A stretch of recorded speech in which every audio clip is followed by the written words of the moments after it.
Ever get that feeling like some health issues just don't get the attention they deserve? Mm-hmm. Well, that's exactly why we're here today, ready to dive deep into ovarian cancer. Absolutely. It's a challenge, no doubt. You guys sent over some really thought-provoking research on this, and we're ready to unpack it all. Great. I'm ready to dig in. So, first things first.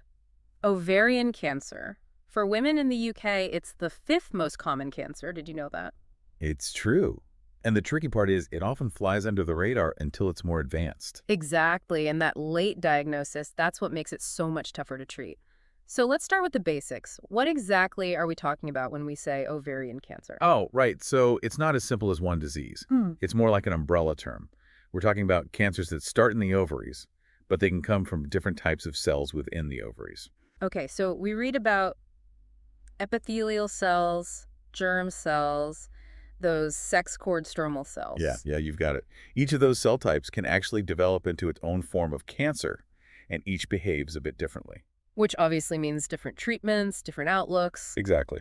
And to make matters worse, the early symptoms can be so easily confused with other things, right? That's a really, really important point. We're talking about things like bloating, maybe some pelvic pain, feeling full quickly. Things that, let's face it, a lot of women might just brush off, right? They think, oh, it's just that time of the month, or I ate too much. And that's exactly what makes it so dangerous. By the time those symptoms become impossible to ignore, the cancer might have already progressed. So basically, this isn't something you want to wait and see about. Exactly. Early detection is key, but it's tricky. That's why we're here to really give everyone the information they need. Because knowledge is power. The more we know, the better equipped we are to advocate for ourselves. Absolutely. And that's where understanding your own risk factors comes in. You know, it might surprise some people to learn that having children is actually linked to a lower risk of ovarian cancer. Wait, really? That seems kind of counterintuitive. I mean, pregnancy, hormones, all that. You'd think it would increase your risk, not lower it. Right. It's fascinating, actually. It all comes down to ovulation. Okay. Every time a woman ovulates, cells in the ovaries are dividing, multiplying, and each time that happens, there's a chance for errors, a chance for things to go wrong that could lead to cancer. So more ovulation cycles over a lifetime means more opportunities for those cells to potentially become cancerous. Precisely. And pregnancy, of course, puts ovulation on hold for a while. So does that mean someone like me, I had my kids a little later? Does that put me at higher risk then? Well, it's not quite as straightforward as that. Right. It's true that early periods, late menopause, that can mean more ovulation cycles overall, but it's only one piece of a very complex puzzle. Right. There's genetics to consider too, isn't there? Exactly. Speaking of which, those BRCA genes, we hear a lot about them with breast cancer, but they're linked to ovarian cancer as well, right? They are. And this is where it really hits home how much of an impact genetics can have. Imagine your risk of, say, getting in a car accident, suddenly going up by 60% just because of your genes. That's the kind of increased risk we're talking about with a BRCA1 mutation. 60%. Wow. So if there's a family history of breast cancer or ovarian cancer, getting tested for those mutations seems like a no-brainer. It's definitely a conversation to have with your doctor.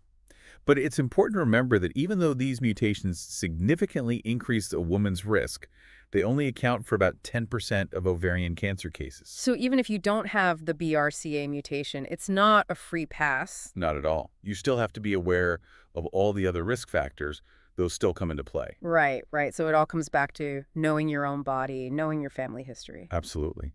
And even then, even with that awareness, early diagnosis can still be a real challenge. There's no one test that can definitively detect ovarian cancer in its early stages. I was just thinking that. There's no equivalent of like a mammogram for ovarian cancer, is there? I wish there were. Unfortunately, no. There is the CA-125 blood test, which measures a protein that's often elevated in ovarian cancer. Okay, yeah, I read about that. But it's not perfect. Yeah. Sometimes it's elevated for other reasons, and sometimes it doesn't even pick up ovarian cancer in the early stages. So not exactly a magic bullet, but hold on, didn't we come across some research about a potential vaccine, something being developed at Oxford? Now that's got to be a game changer. A vaccine? That's amazing.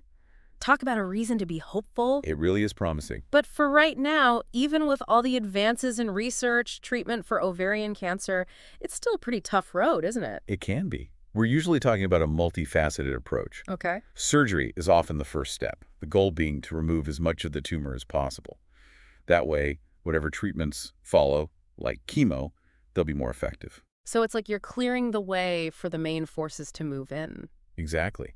And speaking of main forces, chemotherapy, that's still a cornerstone of treatment. Sometimes we use radiation as well. Mhm. But the really exciting stuff, that's happening in areas like immunotherapy. Right. Immunotherapy, that's all about harnessing your body's own immune system to fight the cancer. Right, that's the gist of it, yeah. Pretty incredible stuff. And then there are PRP inhibitors. Those are designed to target and disable the repair mechanisms of cancer cells. Makes them much more susceptible to treatment. So we're basically finding smarter, more targeted ways to fight this. But even with all that, even if treatment goes well, there's still the possibility of it coming back, right? It's true. Recurrence is a real concern with ovarian cancer, even after successful treatment. That's why we can't emphasize enough how important ongoing research and vigilance are.